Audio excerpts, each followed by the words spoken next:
4 o'clock. I'll call the Planning Commission meeting to order. I'll call the roll. Mike? Kevin? Joe? Kim? Braden? All right, if folks could please stand for the Pledge of Allegiance. I pledge allegiance to the flag of the United States of America and to the republic for which it stands, one nation, under God, indivisible, with liberty and justice for all.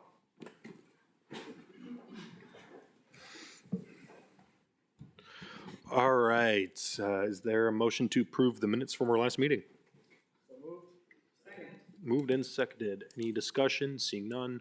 All those in favor of approving the minutes state aye. Aye.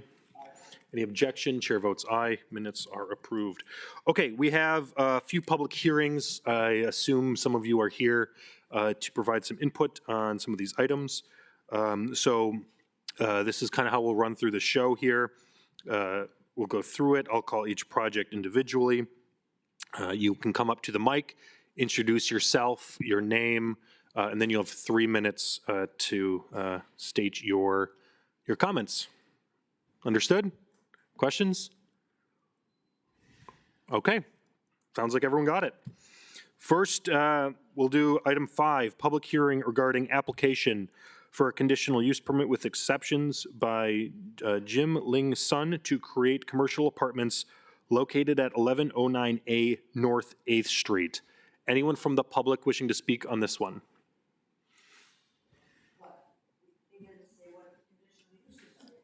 This is for item 5 on the agenda. Okay, my name is Mark Griffin. I have no financial interest. I'm here to help Jing get through this. He bought a building about 8 years ago. The upstairs, the building's well over 100 years old. The upstairs was used both, up until about 3 years ago, was used for the last 100 years or so as apartments. The building inspection department came through. I'm not sure what the correct wording is. It was not whatever as apartments, so Pat Irick said we had to go through this process to get it approved. He does not want to change the look of the building, the roof. There's no remodeling. There's no new walls. There's no removal of walls. Everything is just the way it's been for about the last 100 years. I say it's about 100 years old because it's lath and plaster.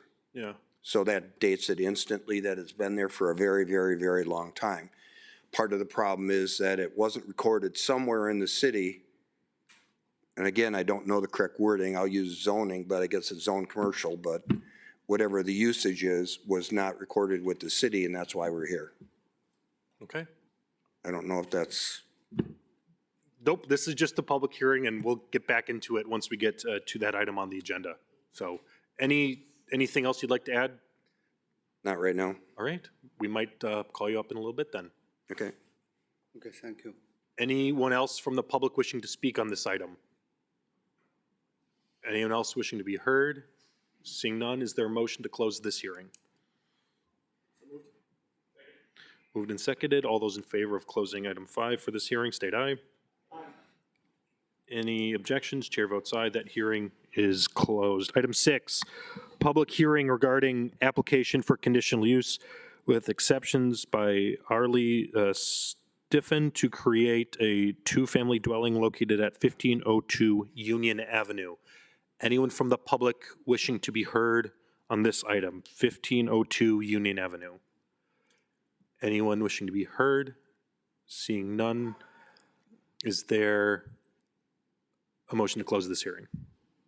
So moved. Moved and seconded. Any discussion? Seeing none, all those in favor of closing this hearing, state aye. Aye. Anyone wishing, any objections? Seeing none, chair votes aye. That hearing is closed.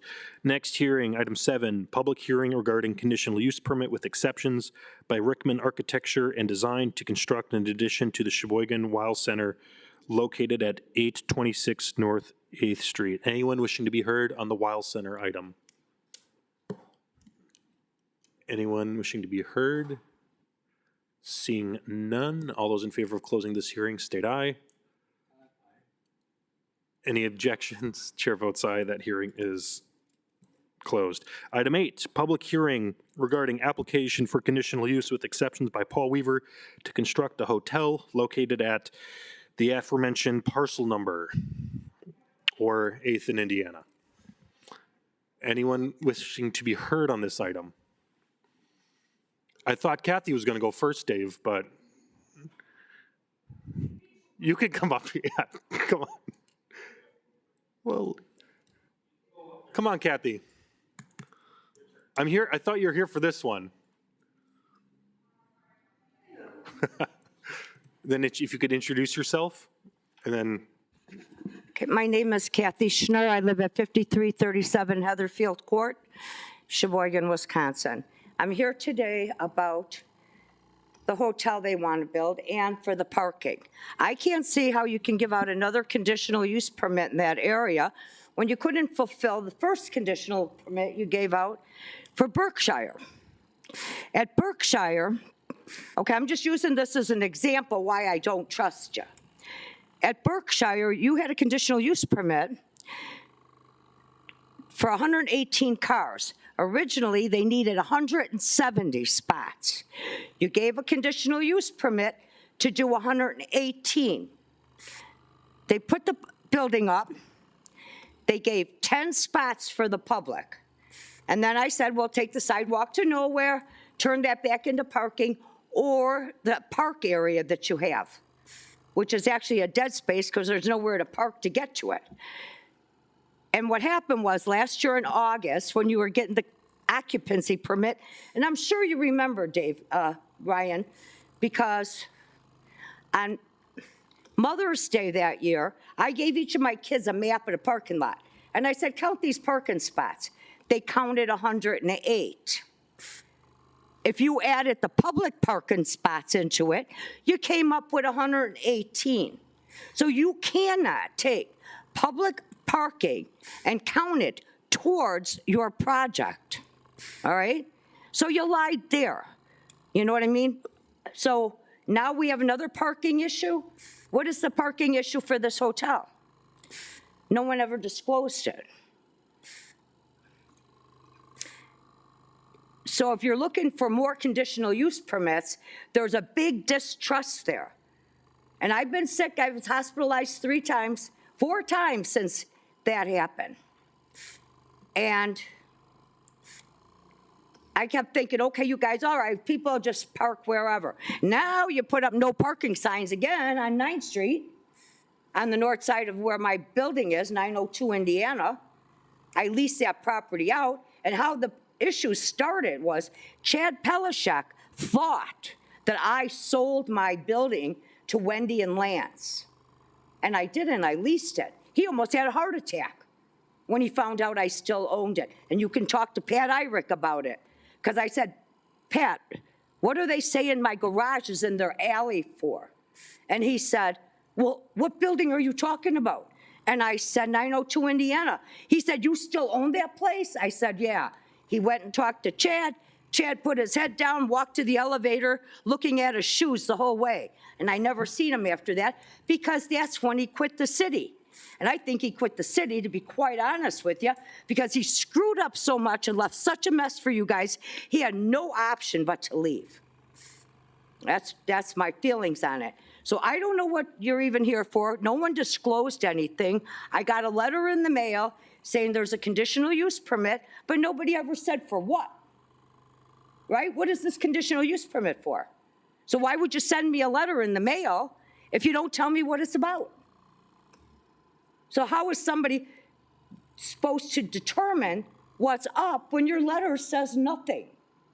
It says absolutely nothing. So now you've taken away all the parking in the back. Poor Carol Fisher has no parking, right?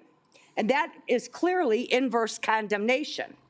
Well, Carol would just leave it, let it ride for a while. I was too sick to do anything about it. Now I get another letter. I go, now what are they up to? Now what? And it's the same people are involved in each and every one of these. So you give this guy the handshake, then this guy goes and gets this other job, and then you do this. I mean, it's sort of like the land you just bought in the town of Wilson. And somebody wrote on next door, where are you getting the money to buy it? Okay, Kathy, we gotta, I know we it, gotta but it stick just to shows this one. it just shows that people don't know what they're doing. You're just gonna sell it before you close on it. Yeah, I mean, that's simple. okay. But what was this about? You sent me a letter saying a conditional use permit if you have any questions, but you never put down what it was about. I said it's a hotel. A hotel. Hotel, what conditions did they need to have done? We're on it? gonna get to that. So we got other don't- folks, Kathy, here. Now, wait. Why should you even ask for conditional permits when you can't uphold them? Just let them do what they want to do. You're going to let them do what they want to do anyhow. Okay, Kathy, we gotta keep her No, moving. it's not. People in this room need to know that there's an army of people now catching on to what's really going And on. we're gonna explain that coming up in the meeting. Yeah, are you going to give us more parking over there? Well, stay tuned. We're gonna have a conversation Yeah, here. yeah, you're taking more parking with a hotel. So what are you going to use to replace it? Okay, Kathy, we gotta move on here. Dave wants All to right, speak next. all right, well, I want to listen to it. Stay tuned. I got an appointment in Madison. All right. Mr. Rapinski? I don't care. I have to say what I have to say before I die. I know. All right, Dave. My name is Dave Rapinski. I own the Dave's Who's In right across the street from your hotel. We are a business in 51 years now. I've owned it since 1986. I moved to where I am now in 1988. I bought that building, opened it up in January of 1989. So I've been there a long time. Through all of the time, I tried buying that property where the hotel is going to be. I was going to buy that whole section there. And at that time, Mayor Schramm was our mayor at the time. And he wanted to make a deal with me because they wanted to put a boat works there. So I pulled out of the bid. I had the high bid on it.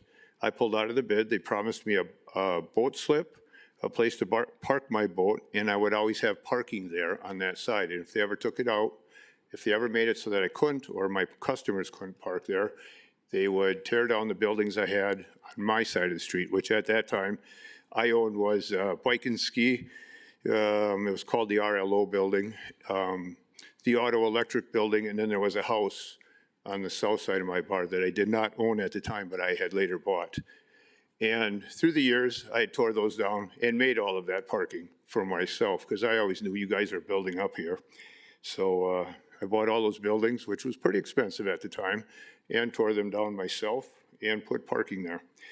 And went around and around with the city on different things, with just different things. I wasn't getting along too good at that time with Mayor Perez. So it was a tough one, but we made it through it. And so there's always been an issue with parking in that area. Back then, the parking was, let me think, was they were going to put a Brat Museum there, and they were going on the building that was just east of Four of a Kind. And they were going to put all the parking in the buildings in between. They were going to tear my buildings down that I had at that time and put parking there, and then put parking on the south side of the alley. Somehow they were going to work it in there also, take the garages down, and there was something else that they had there, and they were going to put parking on that side. Then Mechanic, he got something with the old Kepsel building, and we had worked parking out with that also. With all of the bars and businesses that are there, there's still a big parking issue, and back then, they wanted to put quite a few things in that Kepsel building. And they had worked out things between the railroad that was there at the time. Carol Fisher, I think she had like 20 spaces that she had rented from the railroad, and whatever else with Mechanics thing that they were going to put there. And the parking, we came up with a pretty good idea on how they were going to do, and then that fell through. And so it's your thing that you put across there, across the street between 9th and 10th on the north side of Indiana Avenue now, there was supposed to be 8.5, well, there's supposed to be 10 spaces for public. I think it turned out to be 8.5. And I think there was going to originally be, and we counted them out, somewhere between 150 and 170, depending on how many people, because part of that is commercial. And in my case, when I put the parking on, when I put my second floor on my bar, I had to have so many commercial spaces for the customers that I had that we could project that we had. And I had to fulfill that when I did it. But you guys are pretty short on it now. I just listened to your building girl. What's her name? And Dave, Terry? you're at time, so we gotta, Okay, anyway, she says you don't need a conditional thing for, you have no set parking thing, you can determine it yourself, so I'm not quite sure how that goes. So Ryan Sesma told us he was gonna give us parking on that, sometimes you call it a promenade. See, it's a green space between Indiana on Old 9th Street to the river. And there was going to be an area they were going to use for parking over there. And then he lost his job with the city here, and of course, we didn't get any extra parking. Now, all the bars around me, and the gas station, and the restaurant at the gas station likes to park in my parking lots because it's very convenient. And my parking lots sometimes are full, and I've only got a couple people in my place. If I make a stink about it, I don't want to make enemies with the bars around me or the businesses around me. And we do very good when your people come in. When people come into Blue Harbor, they hit our bars. We got five bars. You could say six bars right there. They hit them all, and we give them a safe ride back to the hotel. And we do very well. We do very well with that. And the people coming to the city like that. It'd be nice if we kept those bars. We got 2 neighborhood bars there. We got 902, excellent bar. We got my place, got a lot of pool tables, can do anything, got a little dance area. okay, got- Dave, we gotta, I'm just you're over telling you. time. I know, Okay. yeah. So getting beyond all of that, you know, of all of those secured emails that we're getting, were secured from the city attorney. I was on page, you could go from 23 to about 29, and there was a little bit of hanky-panky going on there on how you're going to get my place during that time I got shut down. So I'm not going to bring it to light right now, but you can read it and see it. Anyway, it's always been an issue with parking. We've always been able to work it out. This time, kind of what you did to Carol over there, I'm kind of worried like Kathy is. If you're going to put parking there, enough parking there, or if you're going to just try to let them all survive on my parking, and then what do I do, you know? But we are famous for our bars, Mayor. And when people do come to Blue Harbor, they hit all 5 of those, and we send them back with a safe ride. So I'm just telling you, you got to have parking there. You just can't put that there and try to let the rest of them try to survive. Okay, thanks, Dave. Anyone else wishing to speak on this item? Anyone else wishing to speak on this item? Hotel on 8th in Indiana, that's what we're talking about right now. Going once? Going twice? Seeing none, is there a motion to close this hearing? Moved and seconded, all those in favor of closing the hearing, state aye. Any objections? Chair votes aye, that hearing is closed. Okay. Now we'll move into our agenda action items, application for conditional use with exceptions by Jim Ling's son to create commercial apartments located at 1109A North 8th Street. Elise, staff report. The upper floor will consist of 6 apartment units. They're approximately 650 square feet. There will be no new exterior site improvements, and the goal is to be open before November 1st. All right. Any additional comments on this one? Again. Okay. The upper floor will consist of 6 apartment units, approximately 650 square feet each. There will be no new exterior site improvements, and the goal is to be open before November 1st. Cool. Questions from commission members? Motions by commission members? Motion to approve as submitted with staff's conditions. Moved and seconded. Final thoughts? Seeing none, all those in favor state aye. Aye. Any objections? Chair votes aye. That's approved. Thank you. Next is item 10, application for conditional use with exceptions by Arlie Stufen to create 2 family dwelling units located at 1502 Union Avenue. Elise, staff report. Currently, the upper unit is a 3-bedroom residence, and the lower level has been used for storage. The proposed use is convert the lower level commercial space into a 2-bedroom residence. So the structure is in a residential neighborhood with several single-family and multifamily homes in the immediate area. Is the applicant here? Okay. No worries. Anything additional you'd like to add? No, that pretty much sums it all up, yeah. Questions from commission members? Joe? Curious what the exterior of the first floor, how much that will get remodeled with new windows to accommodate this, or whether it's staying the same? Oh, no, there'll be more windows, yeah. I'm gonna add, I think 8 windows it was on the lower, and then. Can 2 you more speak in the mic? Oh, I'm sorry. Yeah, approximately 8 more windows downstairs, and then I think it was 4 or 5 more upstairs. Follow up? Just to Yeah. clarify, Elise, that as a residential structure then wouldn't be coming through to us again. That's up to them in building inspection. Correct. Perfect, thank you. Motions? Motion to approve as submitted with staff comments? Moved and seconded. Final thoughts? Seeing none, all those in favor of approval state aye. Aye. Any objections? Chair votes aye. That is approved. Thank you. All right, next item 11, application for conditional use with exceptions by Rickman Architecture and Design to construct in addition to the Sheboygan, the Stephanie Weil Center located at 826 North 8th Street. Elise?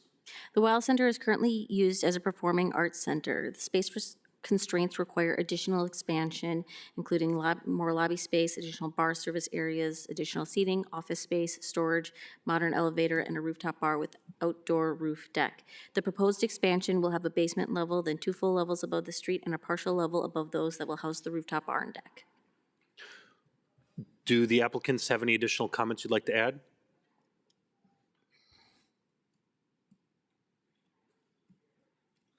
Michael Rickman, I'm the architect for the Weil Center. No additional comments, just wanted to be available for any questions or clarifications you guys may have. Okay. So this one is on the conditional use permit. Any questions from the commission members? Mike? Yeah, just a question about the outdoor roof deck area. Will there be any consideration for noise dampening or controlling noise or anything like that from that deck? Right now, there is not anything. The occupant load up there is so small that it's not a big, large venue space for it. So to us, that threshold it didn't cross that threshold to require any kind of thing for noise dampening. So as of this point, no. So that space is intended for small groups, not large parties or something like that? I think the maximum occupant load is like 80 in the end for all of it.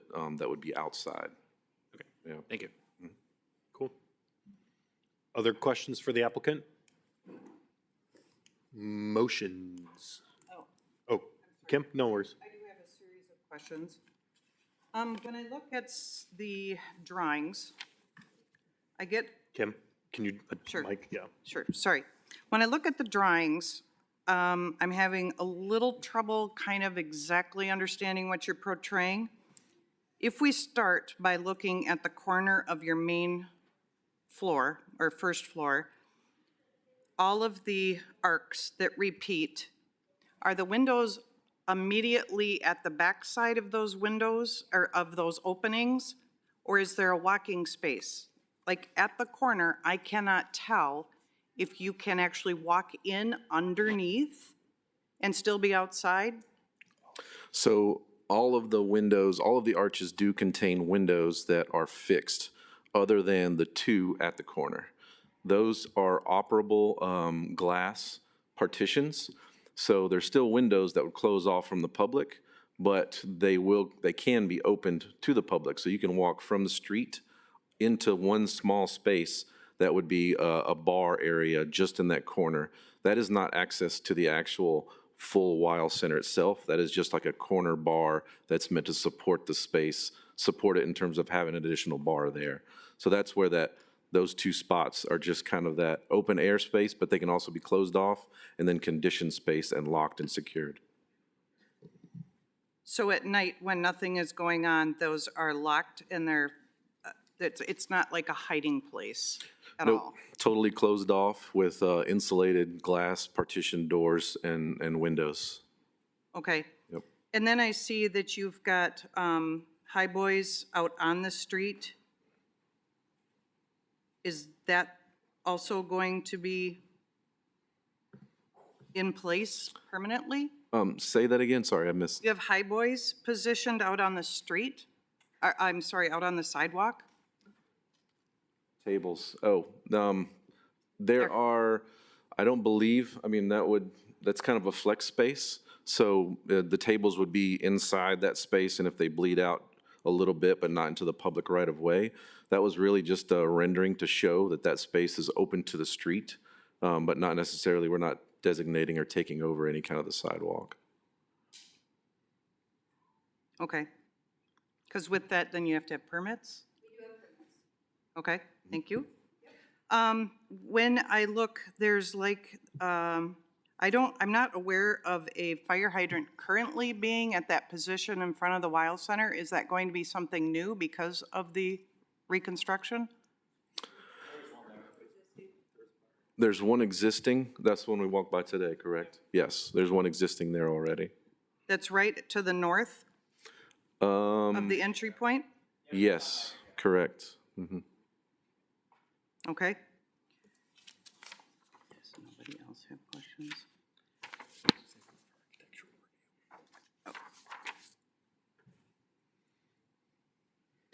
Okay, thank you. Yep. All right, any other questions on this item? All right, seeing on the WOW Center? What you got, Dave?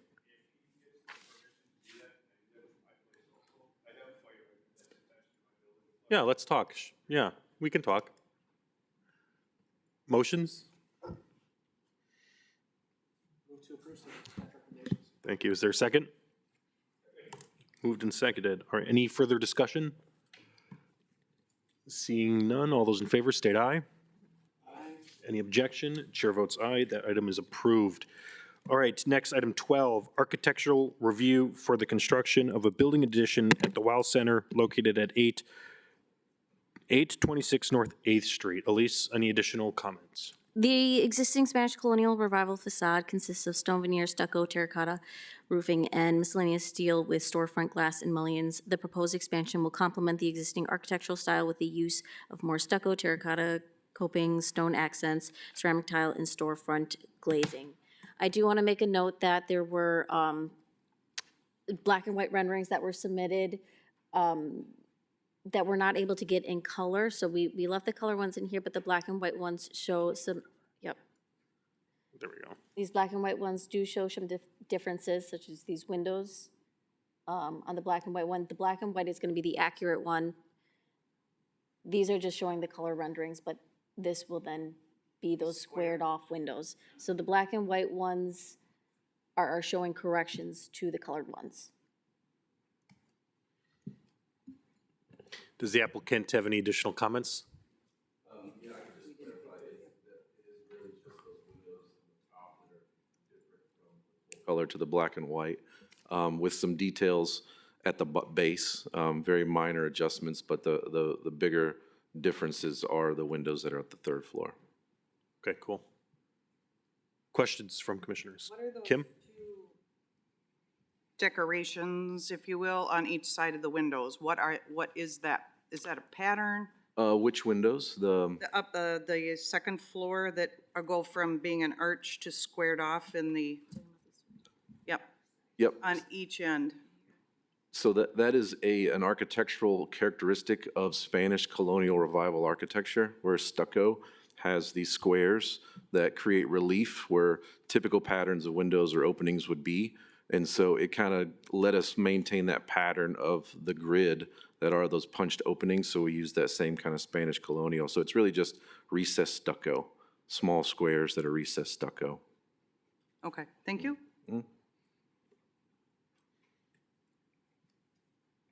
Joe? Number of questions. You clarified. There we go. You clarified which drawings are correct. So we're looking at the black and white renderings rather than the color. There were a lot of features on the color renderings that were nice that have been stripped out in the black and white. But the first question is down at the ground level. You've got the arched openings, but then in several of those leading up to those corner units that are operable, it's shown as an X pattern. What is that? It is essentially the same material as the renderings, just a different pattern. So it is it's a pressed resin, so it's a high laminate kind of compressed rain screen system that we have shown out there, and we're looking for the right vendor and everything for it. But really, the color from the rendering didn't change, just kind of the pattern that was there. And the goal was to simplify and be more reflective of the Spanish colonial revival. And so that pattern on a 45 at an orthogonal direction is very evident in all of Spanish colonial. And so we thought it reinforced it and actually made it a little bit better. But it really is just the geometry of it, not really a change in materials. So it would be that same color in the color renderings. The plans and the colored renderings I had taken to have that all being glass, seeing through to the bar inside. So it's really just glass at the corner? You mean along the both facades?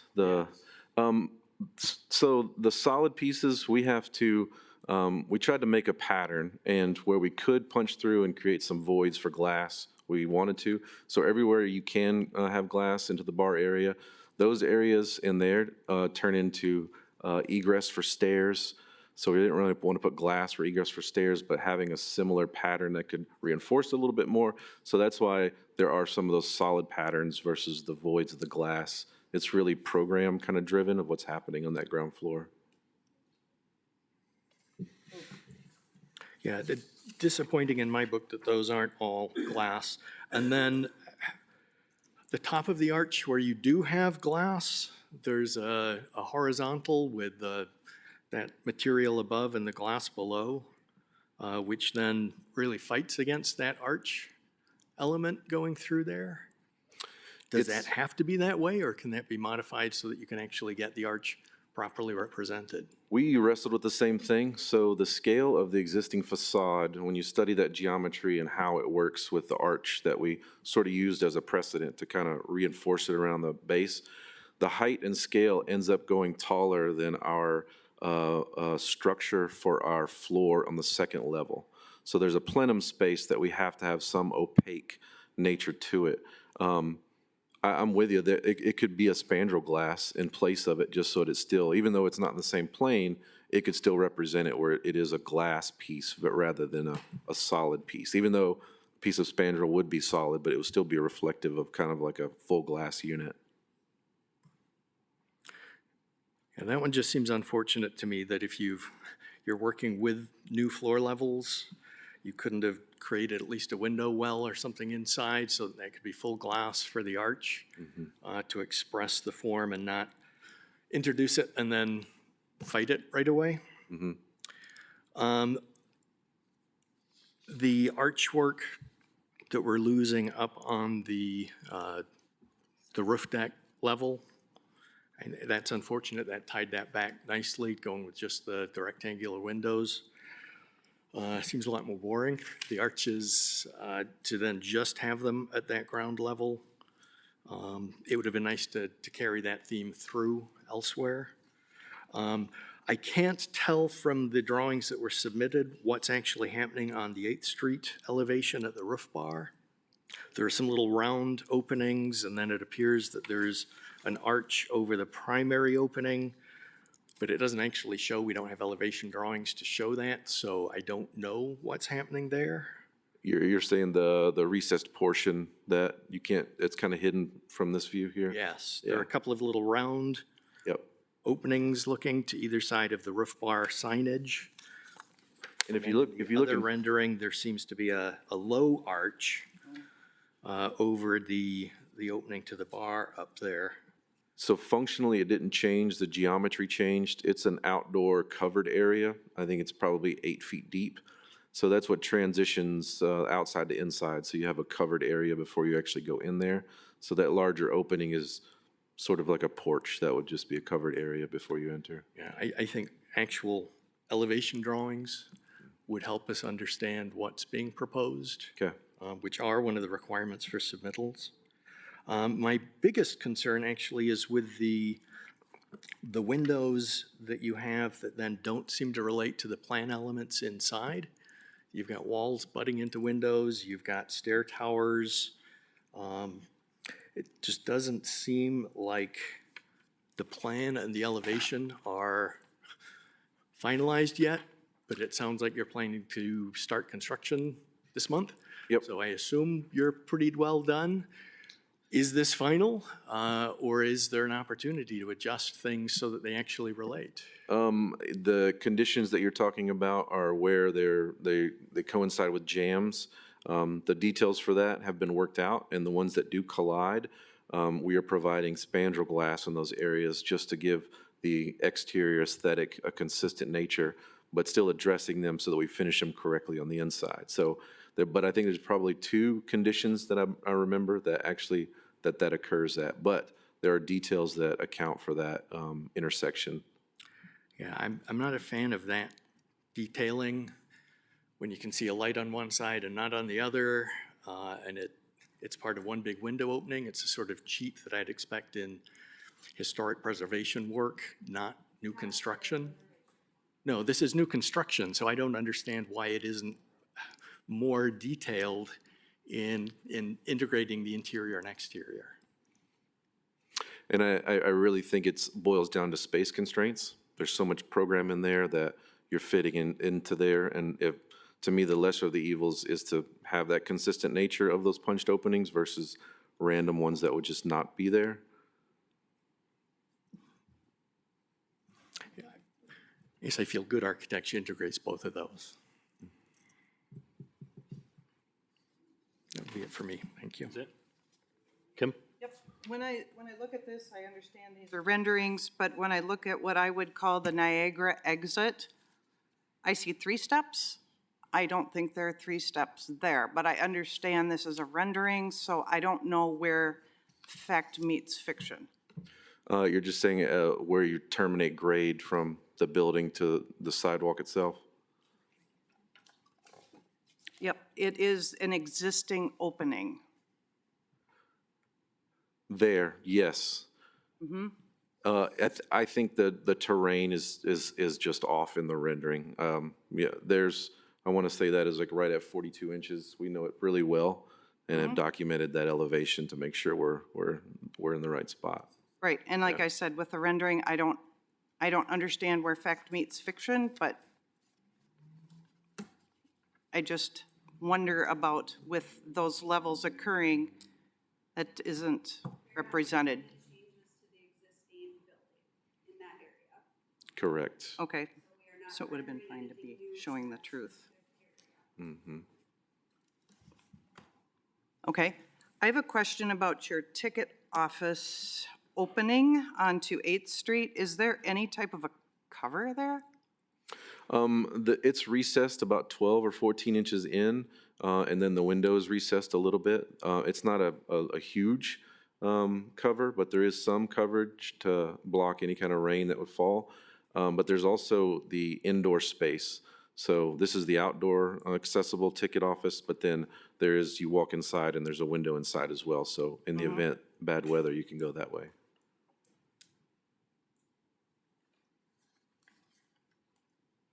Okay.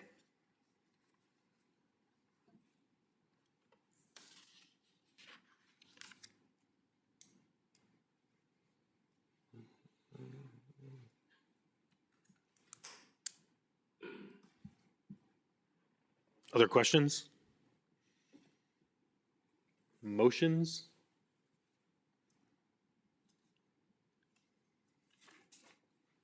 Motion to request that the project come back with updated drawings and elevations so we can actually review the elements being submitted, and would encourage that better refinement between the interior and exterior expression be incorporated into that.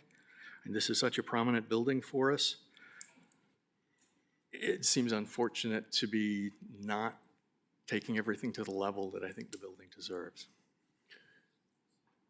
All right, there's been a motion to come back with updated drawings and elevations. Okay, Joe, can you restate your motion?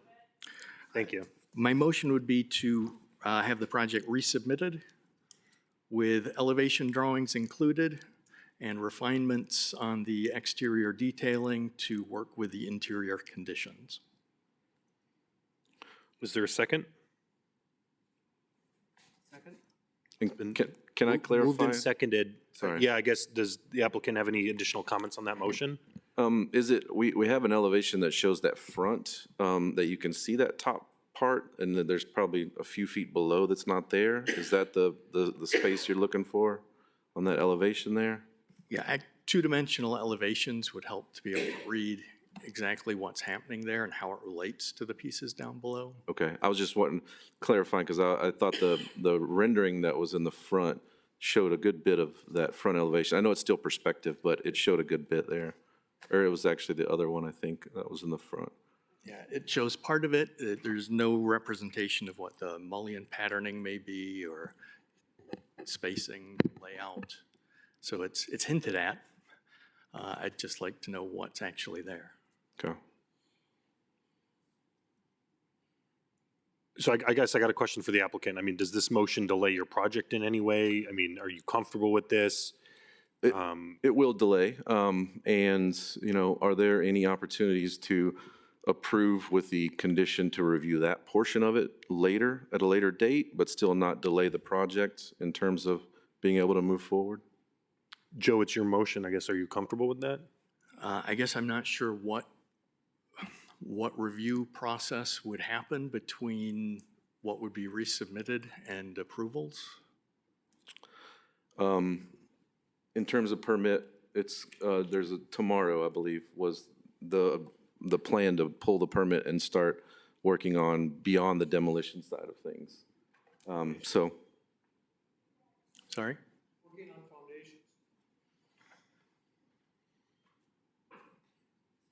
And the only concern with starting foundations is if there are walls that need to move to be able to work with the exterior, then you're backing yourself into a corner that we may not be able to approve what we want to.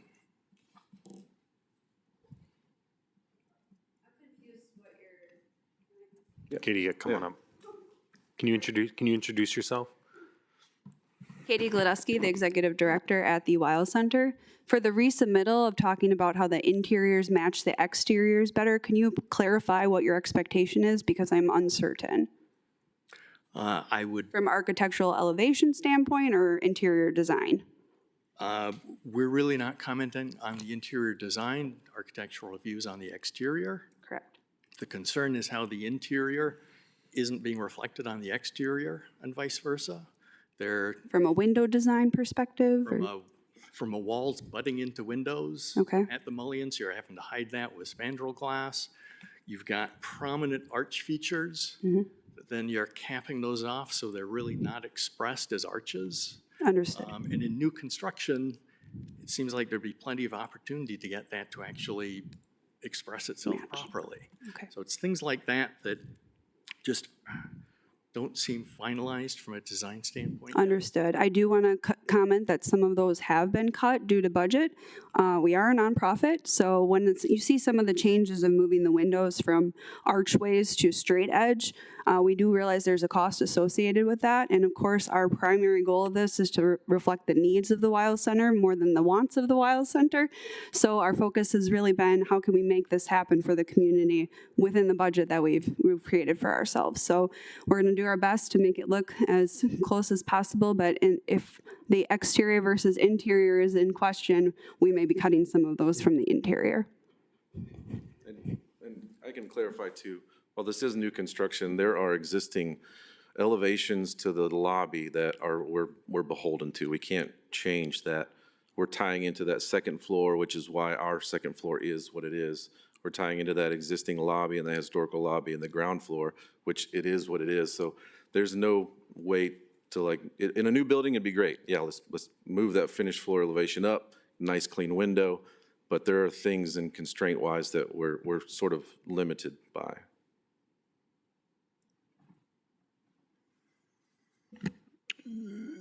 So I guess I just got some operational questions. I guess, you know, if this motion goes through and it goes back to you, you guys are gonna have to take some significant time to update the renderings, you know, to provide back to this commission. And then Elise, I guess, what would that timeline be for posting this on a future agenda?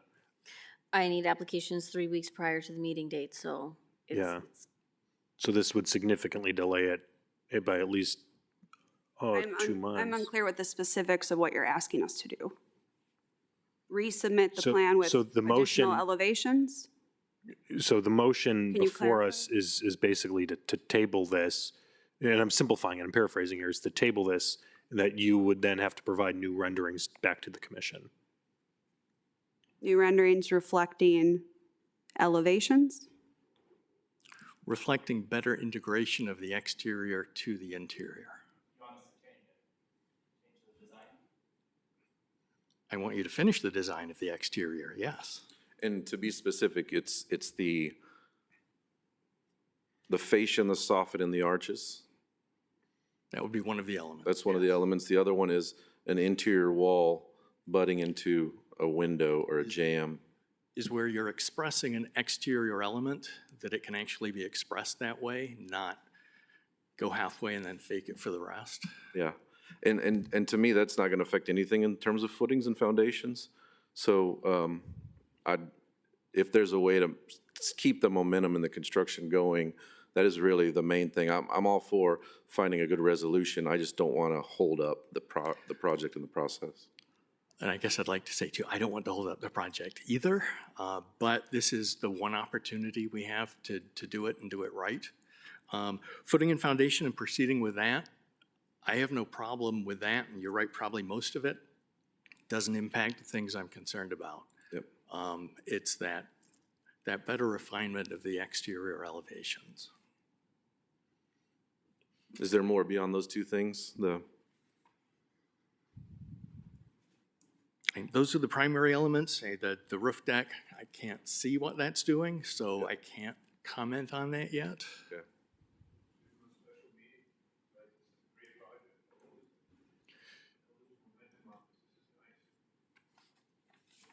And so I guess, do you understand kind of, I mean, we didn't vote on it yet. And I My guess, understanding are those three elements need to be addressed. yeah. And then but if this potentially motion goes forward, additional- it would delay your project. But if the foundation isn't going to change, Yeah. we have approval to start the foundation. So that's not the motion in front of us right now. So that's, I guess, my The concern. current motion would delay the project and would be a barrier to funds as well. Yeah. Okay. I guess, do you have any amendments or any additional comments you'd like to make, Joe?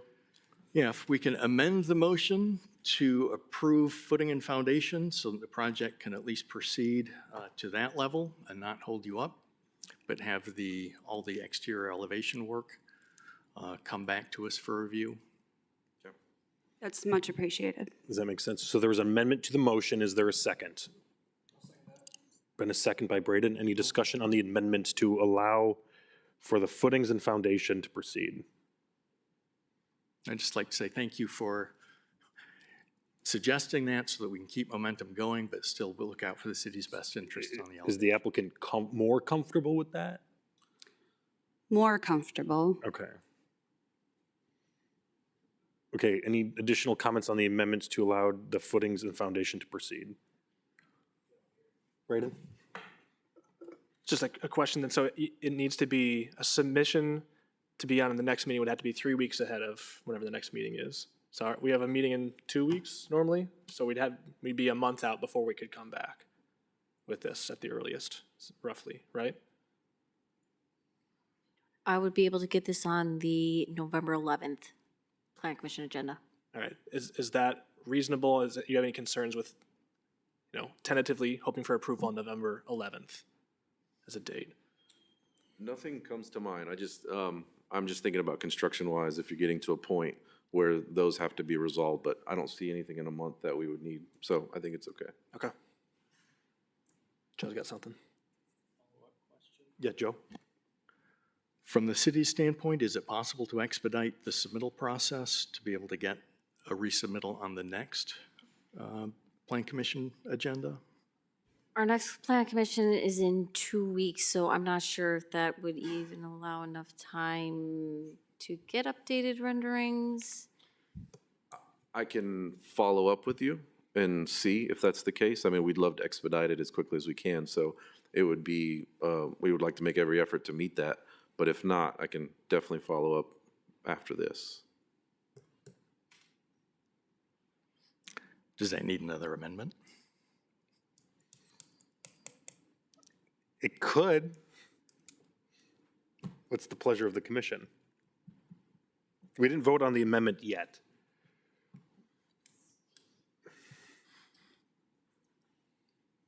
Any further, so right now there's an amendment on the floor that's been seconded to allow the project to proceed for just for the footings and the foundation.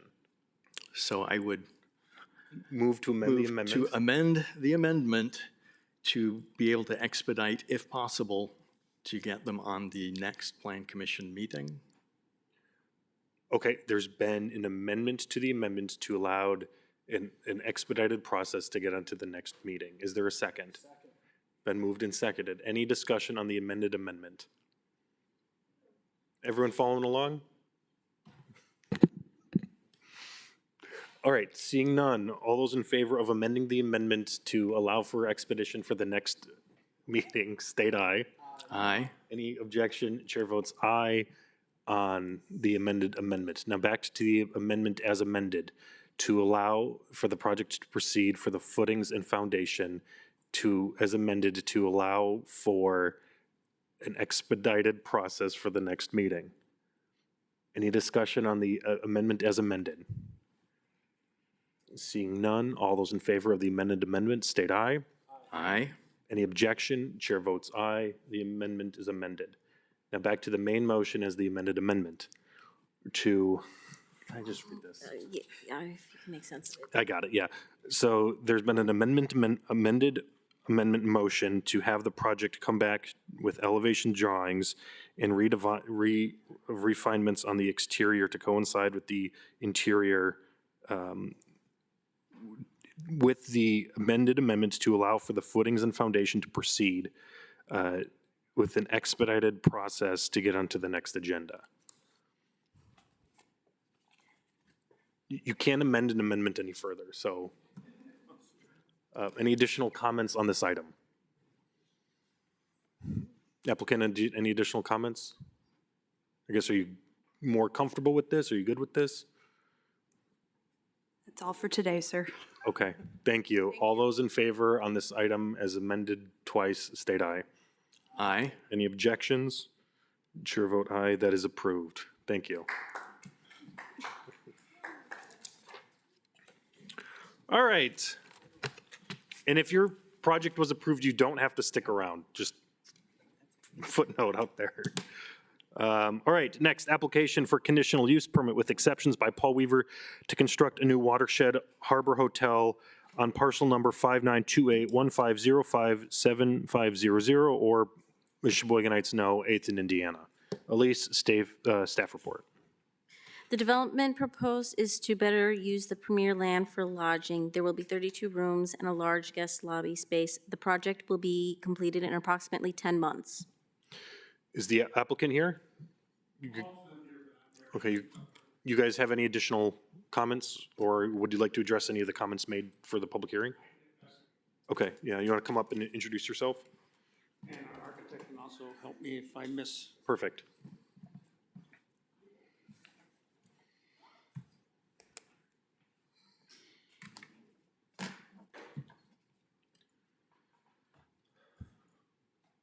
So I don't have any comments. Yeah, no, if there's any additional comments, or if you'd like to address some of the comments made during the public comment?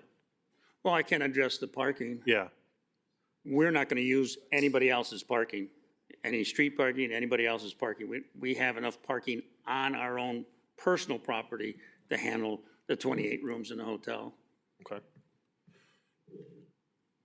Questions from commission members? Dave?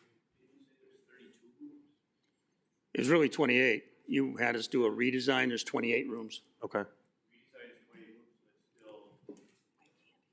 That'd be 30 parking They're asking spaces. about the room numbers.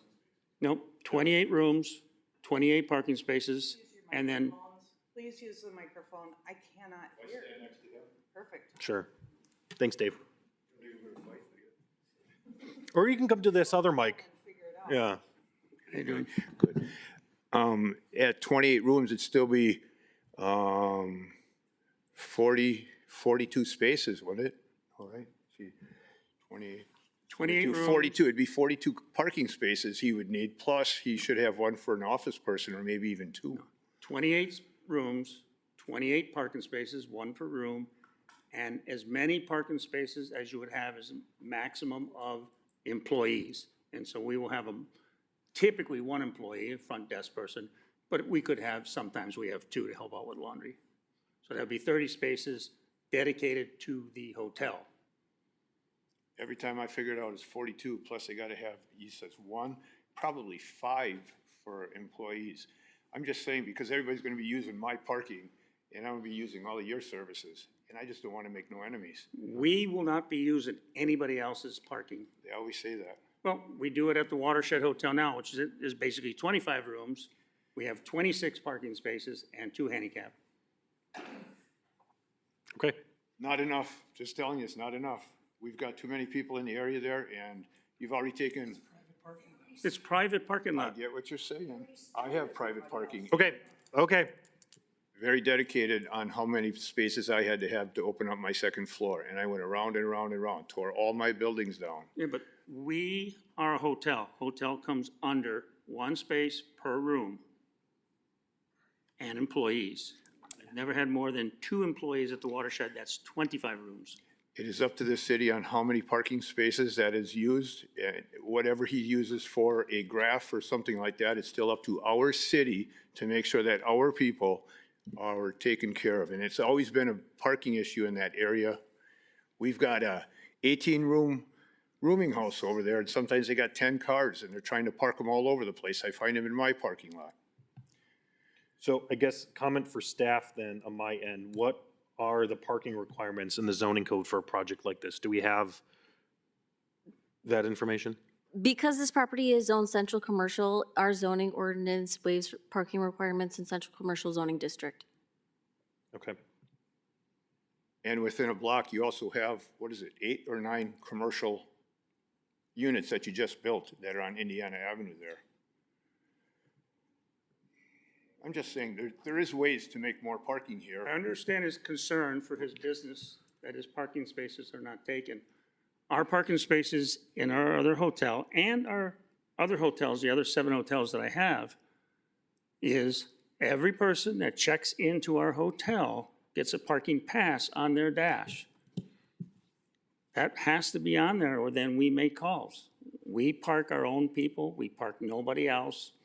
We don't rent out spaces. So it's private parking only on our property. So I guess kind of compounded on that, being right next to Pacifico, I mean, how are you going to differentiate kind of that line, so to say, if someone's coming to Pacifico to, get lunch or dinner versus not parking in the designated hotel parking spot? Our people will be designated in our part of the parking lot, and each one will have a permit 6 inches by 6 inches on their dash, specifically stating the hotel and their room number. Okay. Kim? Will that be assigned to a certain spot on the ground? Yes, Okay. our parking for our hotel is assigned, and everybody will have a permit on their car.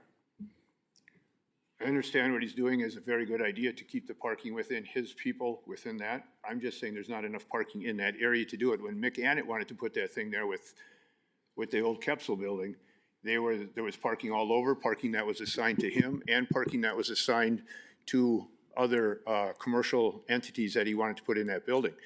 And there was quite a bit of parking. They went through the whole thing. And I'm just saying this, there is a way to do it. And Ryan Sesma, our old public, City engineer. thank you.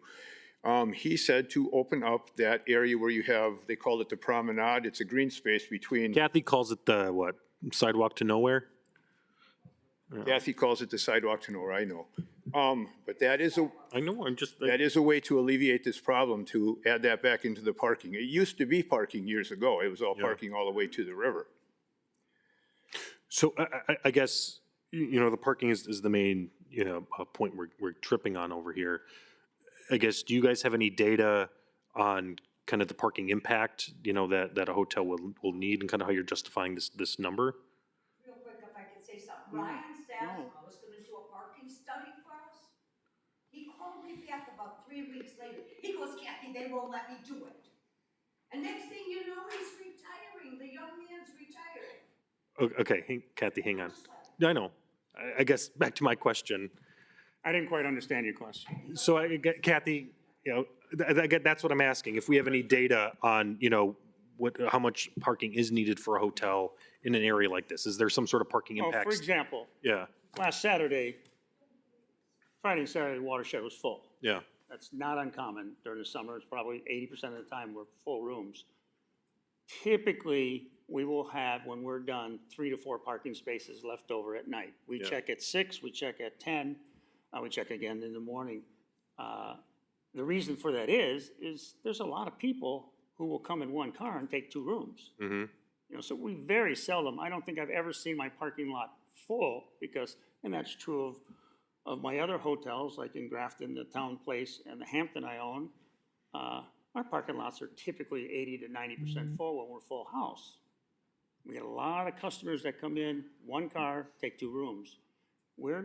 Don't stretch our parking lot out. We share a parking lot with Water Street Brewery. We haven't had any problems, and they've been open for 10 years. We've been open for 15 years. We do the same thing in West Bend at my Hampton Hotel. We share it with an office building. I tend to own the office building, but we don't have any problems because we have designated spots and our people have a pass on their car, so we know who's parking and who's not. And if they're not supposed to be parking, they forgot to put their pass up, we have their car, we contact them and say, hey, is that your car? So we police our parking because it is so exact. Okay. So I guess, and Watershed is a great hotel, you know, in its location too. I think some of the concern is the complexity of this site, especially with, you know, more businesses and smaller businesses right next to it. And I think that's what we're just trying to discern here. So I appreciate those comments. I'm just saying it'd be nice if he provided some kind of pictures and a little more data than just, I believe what he's saying is true. Either way, we can alleviate all of this problem if you take that area, that green space that's in between Pacifico and them other, whatever you call it, condominiums that are there. That would alleviate the people trying to put tents there and sleep in there overnight, I'll tell you that much. Again, that is not a Watershed Harbor Hotel problem. That's a city problem if they want to decide to address that. Our city can pick how many parking spaces they want, and it's not just for the hotel, it's gotta be for the whole area also. Oh, my God. I know what he's saying, but it's still our choice Okay. as a city. So here's kind of the layout.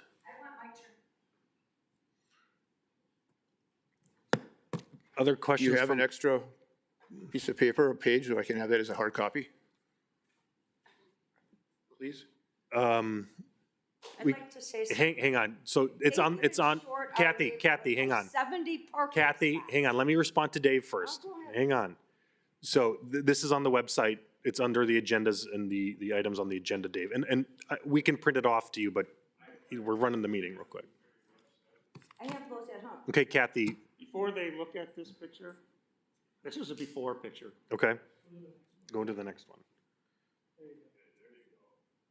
That's only half the parking lot, but that's straight That's across why they from the wanted to building. buy your property back in April last year. Kathy, real quick, Real quick. We wouldn't have. 30 seconds. Back in May of '08. Kathy, Mike. Talking to the mic. Like I told you, you wouldn't have this problem had you done things properly the right time. The first time, May 08, May 28th, resolution number 35 something, I can't remember off the top of my head right now. The city purchased the railroad parking for the purpose of public parking for the properties on Indiana Avenue. You have it right in your file, look it up. All right? They purchased it. Then when they were gonna do, first they were gonna do the marketplace at Kepsel Building. Then they decided they weren't doing that. Then they were gonna do the Innovation Center.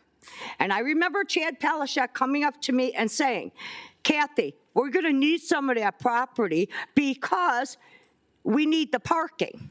I said, that was purchased for us, not for you to use. That's for the public to use. And he said, we'll build a parking garage. If you look at all the old innovation, you know it, Steve. If you look at all the old maps, you will see a parking garage was going to be put in there, right? There were parking garage. What year was that?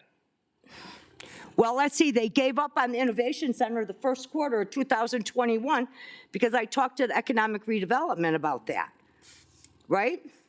So it was prior to that, it was before Chad left. So I don't know. But anyhow, the year Chad talked to me about that was probably right after my husband passed away, probably 17, 18. So, 42 to 45 spaces. what's that? I'm only counting 42 to 45 spaces now, and that's Pacifico and him? That's not the drawing. Well, that's what happened on mine. They had 218 spaces that they gave us 10, but they only wound up with 108. Somebody around here doesn't know how to read, or they don't know how to count, or both. And no, I'm not being sarcastic, Okay, it's the truth. Kathy, anything else? No, I'm having a moment. So anyhow, now the Innovation District gets dumped, right? After all this planning. So next thing you know, my brother-in-law picks up the rent for me at the bar and said, Kathy, Lance said that your garage is in the alleyway, city property. I go, most certainly is not. So I came up to talk to, I talked to Pat Irick, and he told me that. I go, Pat, no, it's not. I said, why would my garage be on public parking when I bought the property on my title, and I even went and got my title?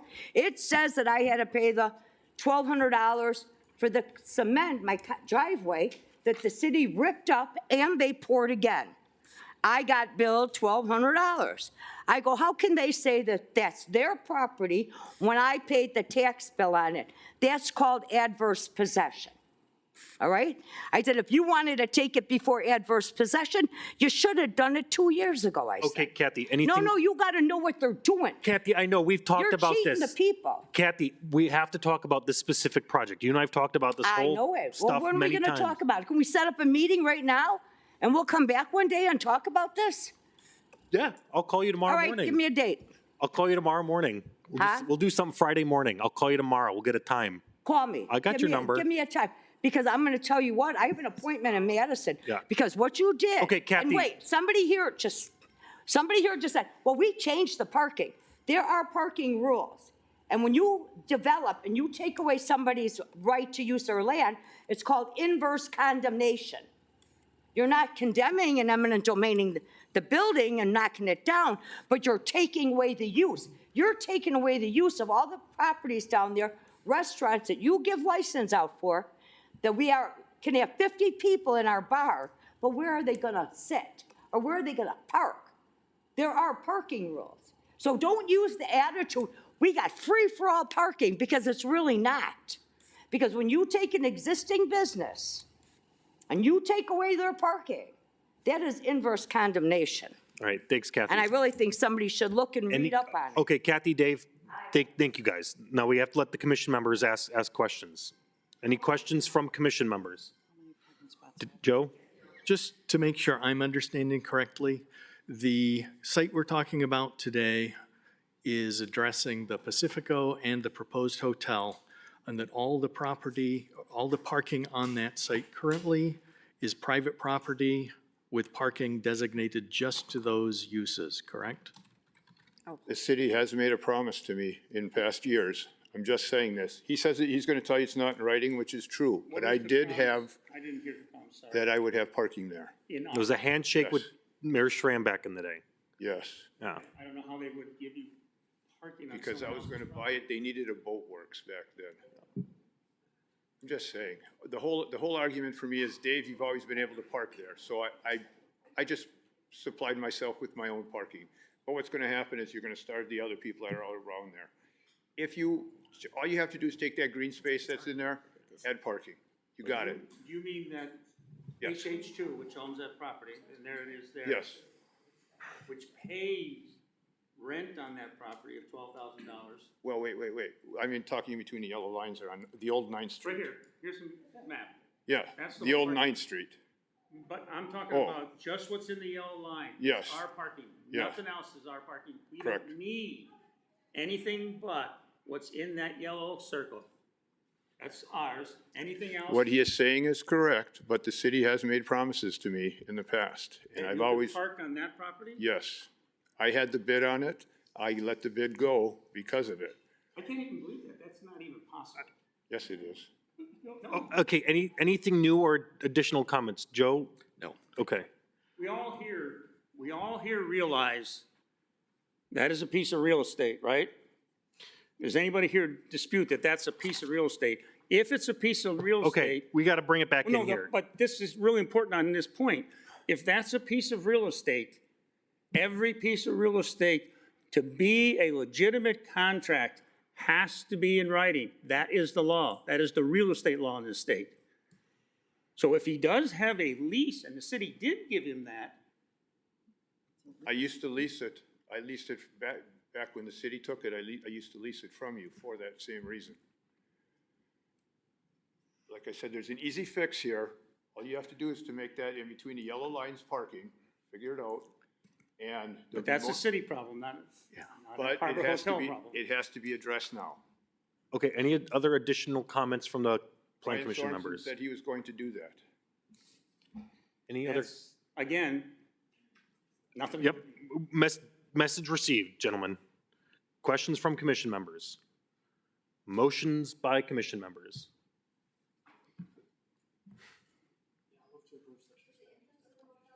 All right, there's been a motion. Is there a second? Second. Moved in second. Any other further I comments? didn't hear the motion because. There's been a motion to approve and there's been a second. Okay.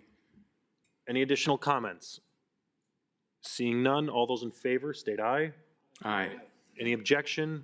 That is approved.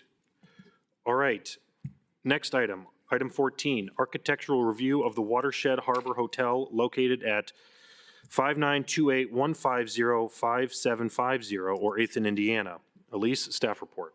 The proposed project is to be located on the existing Pacifico restaurant site between the existing restaurant building and on South A Street along the existing River Walk. The proposed structure is 2 levels. The concept was a neo-eclectic interpretation of a harbor residential style. Does the applicant have any additional comments on the architectural review of this project?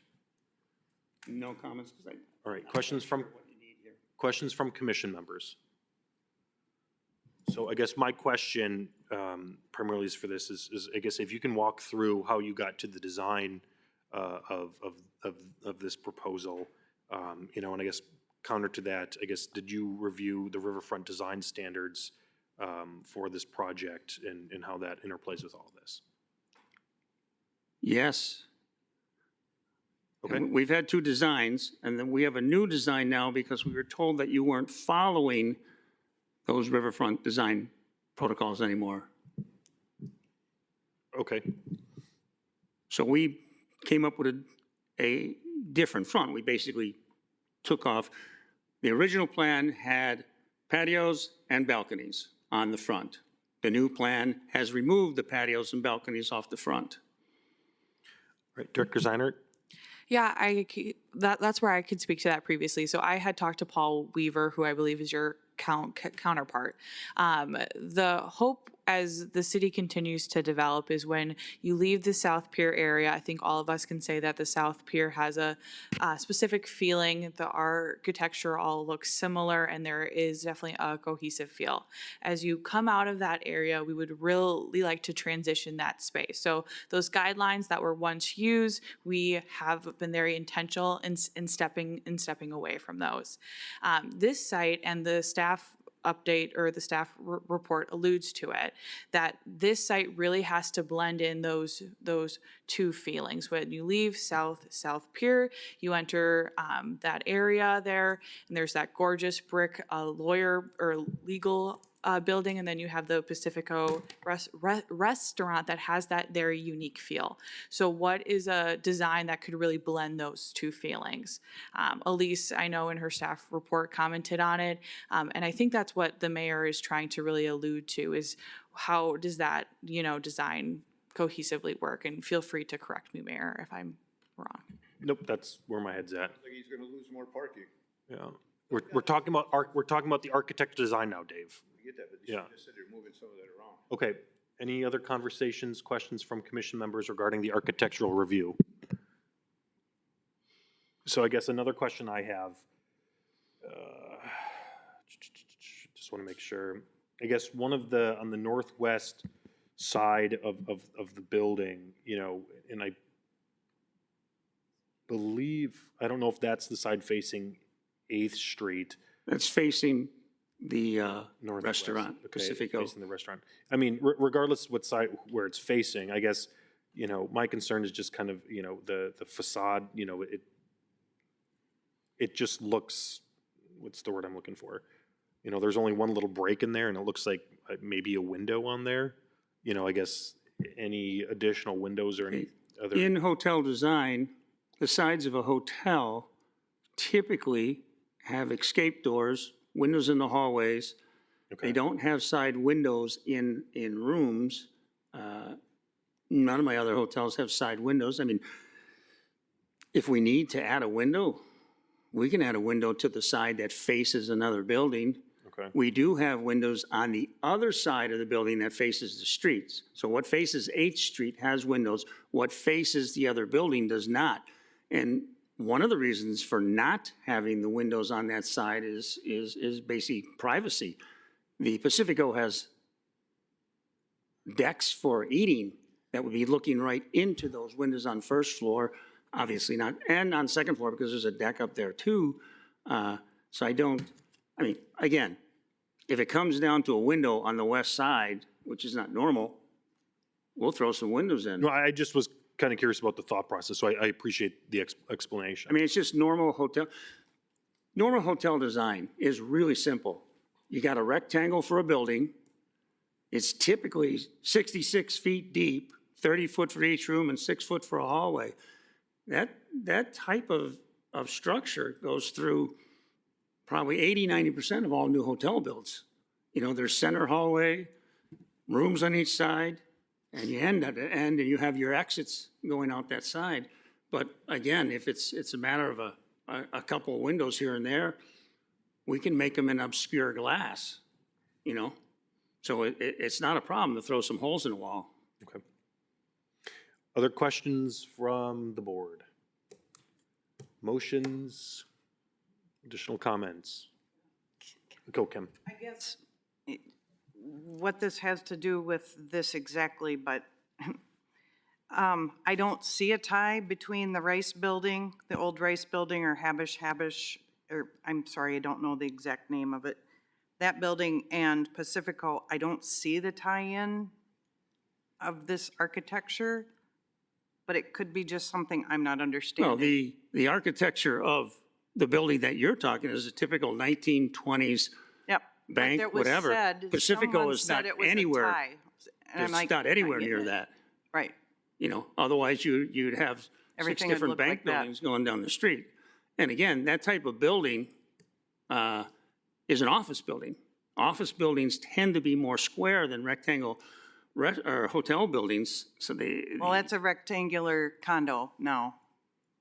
well, yeah, but it's not a hotel. No, See, a hotel has correct, to have correct. that window and Yep. has to have its P-TEC unit facing out to the outside. There's not, a lot of office buildings are deeper than typical 66 feet because they don't have, each office, each cubicle doesn't have to have a window in it. They're really unrelated buildings. They're not really to be tied together. No, I agree. Additional questions? Motions? Is there a second? Apologize, but I don't think he has enough parking for his hotel and. Dave, we moved on. We're talking about the architectural design. Do you have any comments on the architectural design? Architectural design does not have enough parking. I'll give you credit for that one, Dave. Is there a second on the motion? Second. There's been a second. Any additional comments? Alder Close. And again, I'm not an architect or a designer, but it does seem that, at least from the renderings that I'm seeing, it does appear to be a little more boxy and things like that than the surrounding buildings. And my worry would be people coming over the bridge. One of the first things they see is the architecture in the area, including the outside of the Pacifico and the outside of the facade there. Is there any consideration for landscaping or other materials to be used on the outside or something like that? At least from the rendering, it just seems very simplistic and things like that. Again, not an architect, not a designer, but Well, just as far coming as from a resident. landscaping is a plan to be approved by, so landscaping will have a landscaping plan, absolutely. As far as materials, we have a lap siding on. Probably 90% of the buildings up and down that street have a lap siding, other than the building you're talking about, the old coal building, which is an all brick, insurance company brick, all office buildings from the 1920s, which is very typical. There could be a different siding. It could be board and batten siding, which is flat siding, like a barn with battens coming down, and that's a typical siding. There really isn't a lot of different kinds of sidings in the building. There are really cheap, crappy sidings, if they can say that. I mean, like EFIS. That's just, I wouldn't put EFIS on a doghouse, but a lot of new buildings use EFIS because it's cheap. EFIS is styrofoam with a synthetic stucco on it. No strength, no holdup. They leak like a sieve. At least you've got time-tested lap siding, which really works well. You just in Sheboygan here, down by Parker John's, one of the buildings next to it, just re-sided their building, and they use lap siding again because they fit. All those buildings down there are all lap. I mean, we're willing to look at a different siding, but I honestly don't know of anything other than, all brick. And you might say, well, why don't you do all brick building? I would like to. I've had 5 houses in a row that are all brick. My Grafton Hampton is all brick and stone. My West Bend Hampton's all brick and stone. But the conditions of soils there does not allow a brick building because the building would be too heavy for the soils. So it has to be some type of applied siding. I really don't know of anything that fits. It's got a hotel look. It's got a look, if you're familiar with the watershed design is industrial chic. This hasn't gone that far, but if you looked at the 2 hotels, you would say, yeah, they look related. And again, we're looking for them to be related as to move. This weekend at the watershed, we had 30 calls this weekend for rooms this weekend. We were already full at 25. When you have a hotel and you're running a hotel, like in Grafton, our Grafton Hotel. Okay, we're just talking about the design of the building. Well, this helps with the design, is that we're making this a sister hotel so that people can see that if they're not getting the watershed, they can go to the watershed harbor. Okay. Any additional comments? Braden? Okay. There's been a motion and a second. Are there any further discussion? All right, seeing none, all those in favor of approval state aye. Aye. Any objections? All right, that is approved. Thank you. Thank you very much. Item 15, discussion regarding the City of Sheboygan zoning chapter rewrite. Sam, welcome back. We got notes for you, so. Steve, Reed, you guys can stay for this one. Looking forward to your notes. Thanks for having me back. I think I had a presentation. Did you all get it? Perfect. No, we've been here for a bit, so I'll run through it quick. Just like last time, interrupt me at any given point. I'm actively taking notes here. On the front end, I want to emphasize this is still in draft form, so nothing here is final. What I'm looking for tonight is kind of general nods of consent with, ideas that might, that we can incorporate, but we'd really like to get into GIS testing, which, when we get into some of the bulk setback standards, that GIS testing will really help us refine that even more. So just want to set that out on the front end. It's like, this is not, you haven't missed the boat. This is still part You of the want us to process. just jump in and start grilling you? Yeah, well, we'll walk it through for a sec here Okay. first. Go for it. Or do you want us to pull it up, or? Yeah. Oh, sorry. Okay, there we go. Just looking at the things. Sorry. Here we I go. didn't know who was driving. All right. I believe we can skip over this part for a sec. Project goals, you can skip those as well. This as well. All right. Trying to move quick here. So today we're going to focus on Articles 2 and 3. Those are districts and uses. The districts will talk about things like setbacks, height limits, etc. I'm trying to set kind of the bulk standards in the specific zoning districts that the city has. And then Article 3 really gets into uses and how you're defining different use regulations.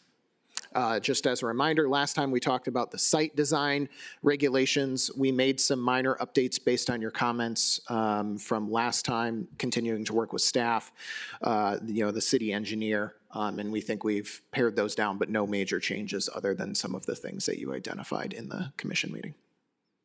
So let's get to it. Districts. So first up, we set the purpose of it. This largely is similar from your last one. You're trying to, divide the city into specific districts. And these are your old districts, just as a reminder. So you have 16 major districts. That does not include any planned unit developments or overlay districts. So 16 kind of base districts there. The new districts, after working through with staff, we've been able to pare them down to 9. And importantly, your old districts were very strict separation of uses. We like to refer to that as like Euclidean zoning, right? Like each district is in a very specific thing, does not anticipate that you'd ever have a business and a residence on the same property, which, as we've discussed today, is likely not the case. So you end up writing a lot of these special rules and regulations, band-aided over time. We get to where we are trying to simplify.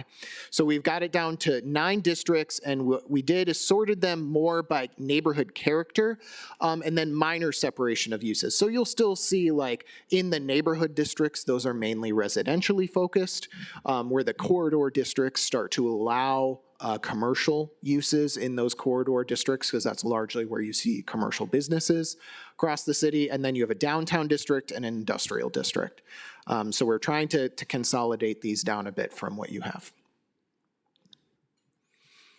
The rest of the regulations in the chapter set the zoning map and talk about how we interpret, disagreements where zoning district boundaries lie. And then we get into kind of the meat of it, which are these lot and structure regulations.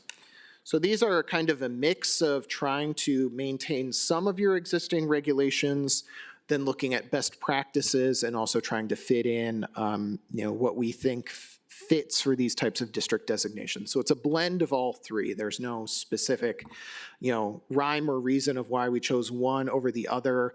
It's just really what we think in consultation with staff would work best for that specific district. So here you see we're setting lot width minimums per zoning district. Those largely kind of flex based on their intent. Minimum lot size in square feet. Those are generally based off of about 120-foot deep lot for a residential property, about 240-foot deep lot for a commercial property. And then we set maximum impervious coverage ratios that go kind of up as those districts get more intense. Notably, in the urban downtown district, we do allow 100% coverage ratios, but we did call out a specific thing that anything above 80 shall try to capture the first half inch of rainfall to help with some of those sewer issues that many communities have. So you can cover the whole lot, you just have to provide that. And you'll see as we get into some of the uses, that's where we're trying to do this targeted regulation. On the street setbacks, you can see that we've set general setbacks for the principal buildings and the accessory buildings. The setbacks generally go down based on the more intense districts. So, going down to 0-foot minimum setbacks in your downtown buildings, which makes sense. Those are right up against the sidewalk, with greater setbacks moving towards less dense properties all the way out to ag, which has a 50-foot minimum setback for a principal building. And then those are also setting some minimum frontage build-out requirements. So someone couldn't just put like a sliver of a building on a really wide lot. The building and the lot, it's trying to establish some level of kind of coordination between the width of the lot and the building occupying it. Moving on to accessory buildings, you have, again, pretty minor setbacks. So that's it. It's fairly simple. All of those text regulations that you currently have in your zoning code have been boiled down into one specific table. And what this does, we'll continue to fine tune this, as I just said, as we do that GIS testing. But this also enables staff to kind of more easily update these things in a single place over time. We talked a little bit about that last time, but if you're finding it 6 months after we, knock on wood, adopt this code fairly soon, that the setback in the suburban corridor district is not working for businesses, then it's pretty easy to just go in and modify that table pretty quickly and, serve a business that's looking to go in there. So it's meant to kind of reinforce that continuously updated thing by being a lot more clear. We're also setting some things like contextual street yard building setbacks. Because we're modifying some of the setback regulations, we do want to be sensitive to existing buildings. So if there are buildings that are set back and generally we're pushing buildings a bit closer to the street, particularly in corridors where you like to encourage density or infill development. But sometimes there are buildings that are set back pretty far. So this allows a little bit of harmony with those while still, while still trying to, over time, generally push those buildings closer to the street. We also set back some encroachment limits that are generally in line with your current code, allowing things to project into setbacks that are common elements of buildings, so long as they don't get too close to a property line. Things like, eaves, gutters, overhangs, terraces, steps, etc. And you can see in the text there are slightly separate regulations for each of those.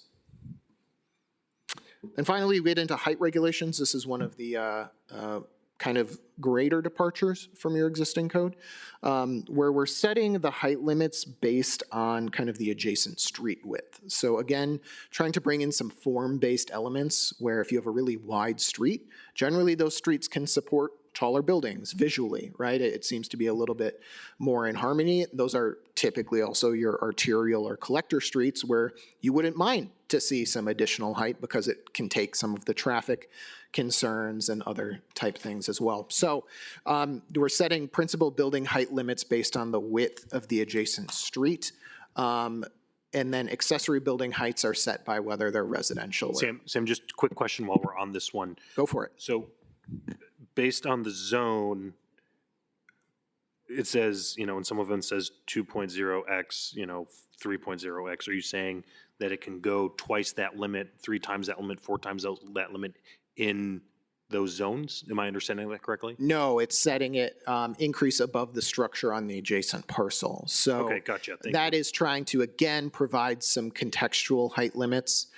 So for example, in a suburban neighborhood, if you have a single-story house as a neighbor, you'd be allowed to build essentially a 2-story house adjacent to that building. But it's kind of setting some floors here. We're also pretty open to height and infill in this code, but I think it's important to keep in mind that in many of the zoning districts, building codes will start to outpace and be a lot more restrictive than the zoning ever would. So we try not to set competing restrictive ones. We just kind of let the building code be the more restrictive one in that manner. That really relates to your residential districts mostly, as in a single family or 2-family home, if you're above 2.5 stories, you start having to add things like sprinklers and outdoor means of egress and those things where your average homeowner is just not going to pay to do that in most of your zoning districts. But as a backup, we have those contextual height limits as well, so people still wouldn't be able to do it, but it's still a little bit more flexible and kind of defaults to the building code. Similarly, in some of the other corridor districts, as you start to go, the 3X or 4X in height, we're trying to not overshadow every neighbor, but still allow density in those corridors. Obviously, when you start to go above 5 or 6 stories, you start having to add things like steel construction, which, the cost indicator switches pretty dramatically when you switch there. So again, the building code is a little bit more restrictive, and we're not trying to get the zoning in the way of that. Okay. Yeah, Joe?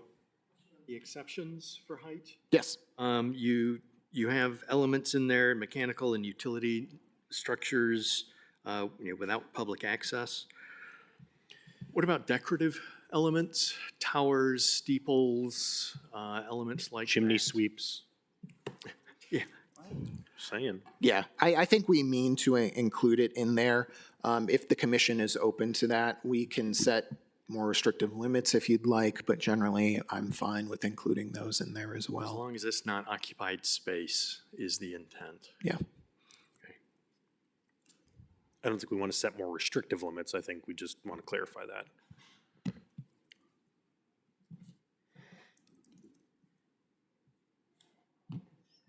That's an easy update.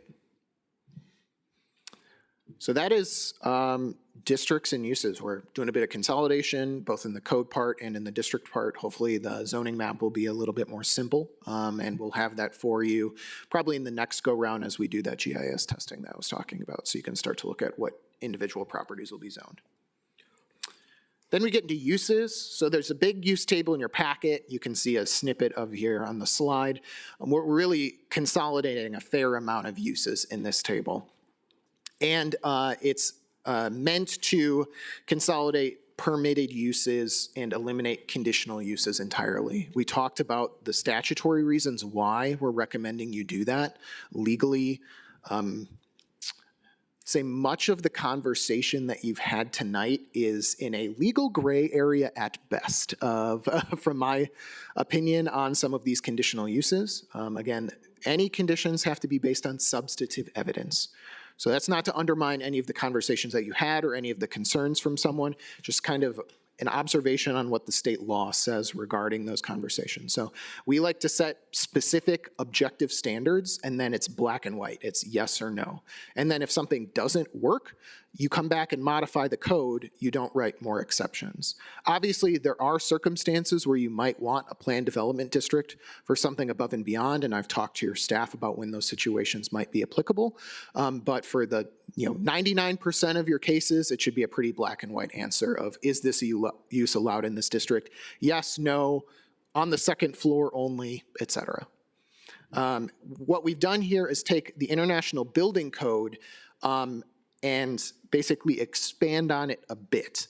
But it generally, the uses that are allowed in specific zoning districts mirror many of the use definitions in the building code. So if someone comes to the city and says like, I would like to put an A3 amusement use in the urban corridor district, you say, oh, it's permitted by right. I can see it right on the table. And they'll also know that the building code will generally permit it in that area, and it's a lot easier to go through. So they're not having this full separate 2 sets of use definitions. We added some things that don't appear in the building code, like agricultural uses, some utility uses, and accessory uses that kind of go above and beyond, but I'll get in those in a sec. So like I said, this consolidates the uses, matches the IBC. A good example is residential, where we've consolidated all of your residential uses into really 4 districts. I called out 3 here. You have R1, which is hotels, R2, which is multifamily units, as the building code describes them, which is 3 or more units in a building, and then 1 and 2 units are in a separate use category. Specifically, we only allow 1 unit in estate and suburban residential districts, not 2. Section 302 just talks about the interpretation of that use table. It's pretty clear when you read it. And then there are some use definitions and standards that we get into. So the rest of this chapter just talks about how we're defining each of those categories and then calling out specific regulations if there are some. So walking through, For example, in that A3, what is it, amusement uses, we call out sexually oriented establishments to have greater regulations regarding those, as most communities like. So there are buffers and how far they have to be away from a residence or an educational use. You can't depict anything related to sexual conduct on the outside of the building, and property owners also have to establish a safety plan.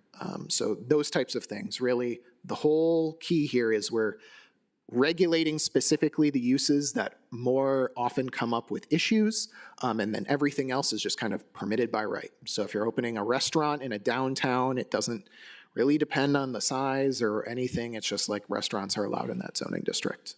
The building code will still apply, everything else in the site design considerations will still apply. So parking concerns, as we've talked about tonight, are located in there, but from a use specific standpoint, we're not calling out one restaurant over another. Some other things that the staff asked us to look at, one are data centers. As you know, I've been involved in a few data center reviews in other communities. They're kind of popping up all over the state. So we set some specific standards. They require additional screening, landscaping, stormwater, and electricity considerations. Home occupations, we set some limitations on size, type, and location for a home. Outdoor sales and display, those rules are mostly carried over from your previous code with some minor tweaks, but just kind of constraining outdoor display uses. Townhouses, the staff asked us to write some specific regulations regarding townhouses, which we did. So it specifically allows kind of multifamily townhouse buildings in specific zoning districts that are, each individual unit is separate, but they're sharing zero lot line setback walls. Accessory dwelling units, as a note, are not allowed in any zoning district right now based on feedback. However, I should state that there is rapidly an ADU bill going through the state legislature right now. I think That's saying we can't ban it? That's saying you can't ban them. Right. It is up. I think it's going to be scheduled for an assembly hearing tomorrow. It was introduced like 3 weeks ago, so it's really kind of sprinting through. It's related to a series of other housing bills. We're keeping an eye on that. It doesn't really relate to the conversation right now insofar as they're not allowed, but if that preemptive legislation does come through, we'll fix it if we get there, if that does pass before we adopt this code. If it does pass after the code, we've written in a way that it should be very easy for you just to remove the ban and be in compliance with the potential state law. It won't require like a huge update in your code or anything like that. So we're trying to play both sides in a way that is flexible. Utility and accessory uses, we set some additional regs for composting, donation drop-off boxes, geothermal, solar energy, some of that odds and ends stuff that you find throughout some zoning conversations. And then we set some standards for ag uses. Mainly, we reduced some of the animal allowances from the previous code, which were extremely generous in my anticipation. I think we cut them by like 90% in some cases. For some specific properties, particularly on estate lots, you could have a lot of animals in a way that I think we've tried to right size that a little bit more while still allowing them in general. And then we allow some community gardens as well. And that is uses. So our next steps are fall through the winter, GIS testing, as I said. December, we'd like to come back to present Article 1, which is procedures and administration. That'll talk about, how the review processes go. It'll be mostly kind of a boring legal one that should be pretty quick. It's mostly a cleanup of your existing rules and regs. They're not going to be markedly different because most of that's constrained by state law and good planning practice. Still on track in early 2026 to have a draft ready for adoption, and then be able to update as needed after that. I talked about these post-adoption goals last time, and those stay the same. We'll continue to update these, get it updated on your online code, etc. That's it. So, All right. Bring it on. Any comments? I'm here to take notes. As the chair, I will exercise my privilege and go first. And I'll just do a speed round through my comments and concerns, and then pass it open to the commission members. Great. So, and I don't know if this is the appropriate spot, but I know short-term rentals, Airbnbs have been a big thing. Would this be the section that we would kind of discuss or implement some sort of, regulation or restrictions on that? I think that's something I really want to put in the zoning code. Yeah, about that. it does appear, it should appear in the zoning code. So if you'd But like, would it be in these sections that we presented today? Or would it likely be- in the uses, we Okay. can discuss it, short-term rentals under the uses. State law prohibits you from banning them entirely, so you're pretty bounded in how you can regulate them, Yeah. but we can just refer to the law and set, the standards based on that. So, okay, next point. I'm just going to speed round mine. In every single housing study that we've conducted, one of the recommendations is that we adopt a process and establish a process to allow ADUs. I don't like that in here it outright bans it, especially with the bipartisan bill that is going through the state legislature. I support that bill. And I believe the League of Municipalities does as well. So I don't like that we outright ban them, and I would like some verbiage in there that has some sort of process for review as well. Minimum lot sizes, I'd like to flesh that out a little bit more, ease up setback restrictions, kind of flesh out a little bit more regarding height regulations in certain zones as well. And then, allow more townhouses and more sections as well too. So more, or I guess in my sense, less restrictions, allow more access to housing across the board. So those are my comments. Who else wants to speak? Alder Close. All right. So I do second that motion on the ADUs as well. So talking about, I've seen a lot of demand for ADUs, especially in my district. A lot of different people are looking to build structures like that and looking for guidance. So being able to have some additional guidance, additional places where that usage is appropriate would be helpful as well in the code. Secondly, talking about other uses, I would like to provide the ability for people to establish some kind of front porch stoop home businesses of some kind and flesh out more use cases for how businesses could be used. For example, we do have a number of businesses in our area, bakeries specifically, that started in as home businesses. So I'd like to see something like that accommodating that type of business going forward.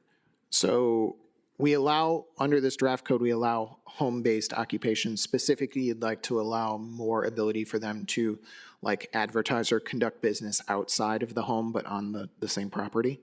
Am I understanding that correctly? Yeah, I'd prefer, to be able to operate a bona fide business, to be able to put some signage, maybe display some merchandise, keep it modest and appropriate for a residential area so that they're not having a giant neon sign or something like that, but allowing residents to provide a modest business within their home. Okay, we'll take a second look at those. And also parking minimums that are throughout. I've seen some research around establishing maximums is more of an appropriate way to right size a lot of the parking structure in the area. Often when places are built, they're building to the max with parking. They want to add as much parking as possible, and a lot of it goes unused. So I would love to see some additional verbiage around possibly maximums as opposed to minimum parking in different areas as well.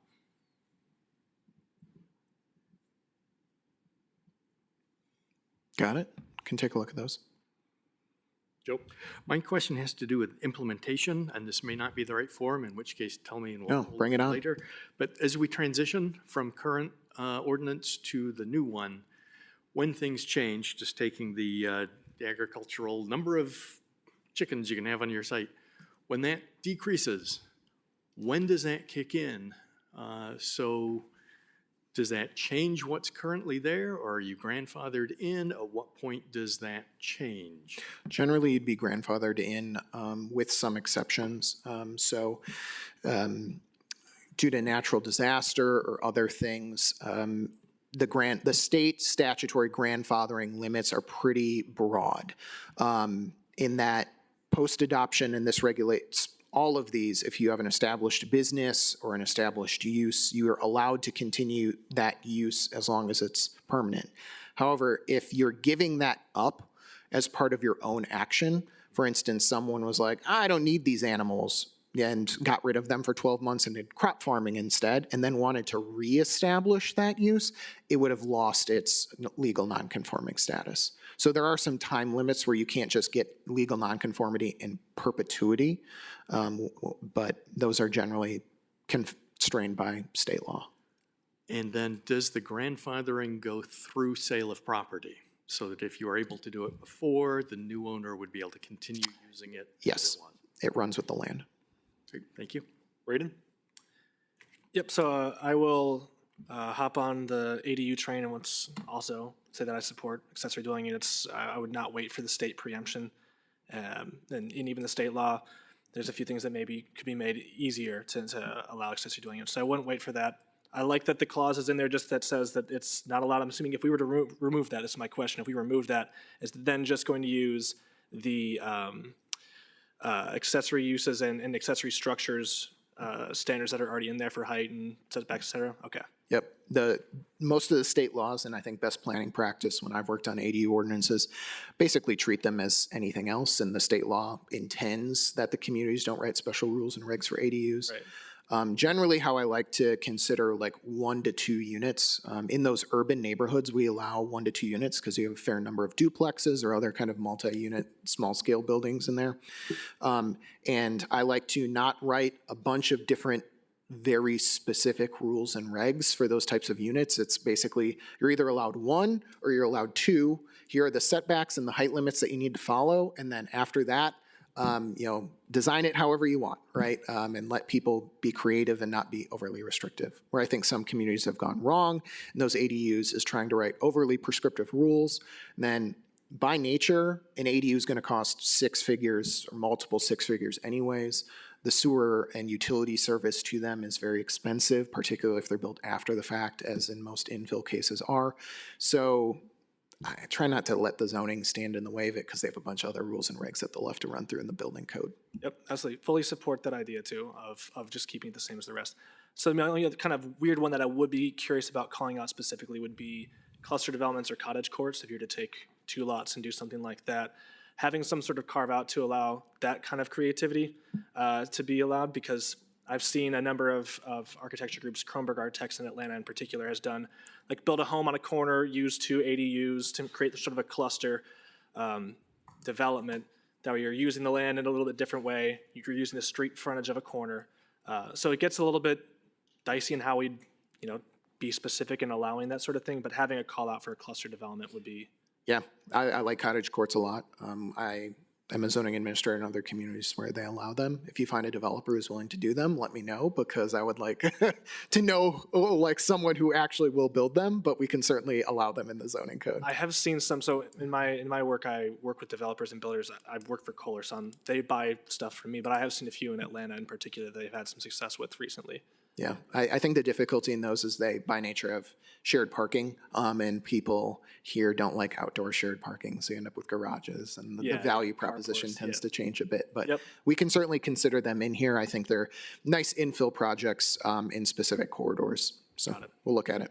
Most of the other notes I had, I think I'll probably wait. I'm assuming, so when you have this GIS testing, can you help us understand what that means? Like, what we'll be able to see number of things that are currently conforming or non-conforming. What does that look like? Yeah, so we tend to do it in 2 ways. It's essentially like this, we'll take all these zoning districts and put them in the new zoning districts to see how that's applied.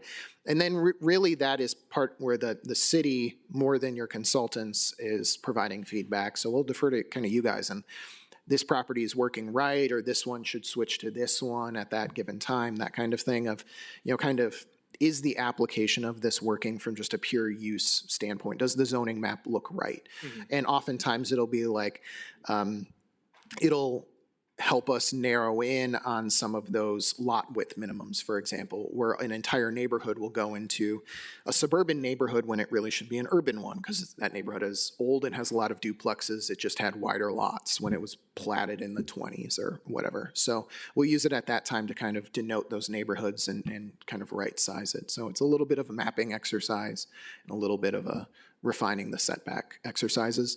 Then we like to do specific call-outs for the districts just to test them with your staff. And, if this is applied here, let's pick a few random lots, and is it generally working for it? Do we need to reduce setbacks because all of these are well beyond the minimum that we've established?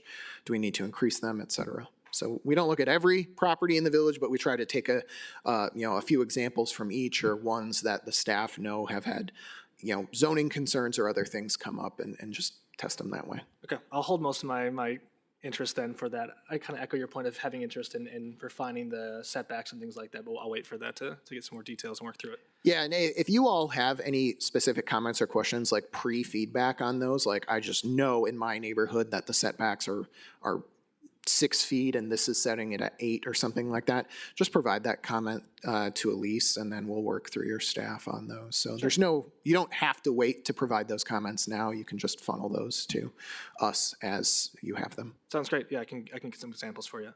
And then I just have like 2 other things I know we're, once again, I appreciate your council's not in a rush. your patience in sitting through the democratic process today. Well, I've been in my fair share of public hearings. I get it. So there are a couple of other things that popped up to me. One was around cultivation. And I guess I was a little unclear on what the definition of that would mean. So it called out side yards and street yards not allowing cultivation. It's like for me, I'm on a corner, so I have 2 street yards. I have no backyard. My other yards are side yards. That's where I have my garden. So I'm thinking about even just my own space or someone who had a corner lot like that. What does this cultivation mean? Is it I have a vegetable garden and that'd be out, or it's having to do with scale? That was unclear to me. I think broadly read that is the case. So we can, if you have a concern about that, or the rest of the commission does, we can certainly look at those and try to broaden the scope of where that's allowed. Okay. I've seen a full breadth of communities everywhere that just like backyard only, kind of as is written now, to full like wherever on your lot you have grass, you can turn it into a garden. We do try to set some upper limits on that because there are some roundabout ways that people can start trying to apply ag tax credits to like residential properties that we try to discourage. And unfortunately zoning, due to some Supreme Court cases, zoning is one of the ways that we have to do that. So we do set an upper percentage most of the time. Got it. Yes, I'd definitely be interested in making that more relaxed. Now, obviously there's the caveat of like, I don't want someone to use their entire lot to grow timber. Right, but growing peonies and roses is a little bit different situation. Than Yeah, exactly. So it's trying to constrain the bad actors, not people from just using their yard for natural things. Got it. Okay, that's all for me. Cool, Mike. Yeah, that was also my question as well. Just going into the cultivation and things, I know anecdotally of a lot of neighbors who utilize their yards for growing flowers and things like that. So being able to relax that a little bit for our community, I think would be super beneficial. I do understand restricting the animal usage and things like that, but for the cultivation, not to exceed 20% of the lot's area, I know a lot of folks' gardens would be axed as a result of that. So that would be prudent to expand that out if we could. Yeah, and we can narrow in on that definition as well. We certainly don't want to, stop people from planting flowers or things too. So, really like crop agriculture, and we'll hone in on that a bit based on those concerns. Cool. Any other questions, comments from the commission? All right, seeing none. Thanks, Sam. All right, next meeting, October 28th. We've exhausted our agenda. What is the privilege of the Plan Commission? Moved in second. All those in favor of adjournment state aye. Aye. Any opposed? We are adjourned at 5:58.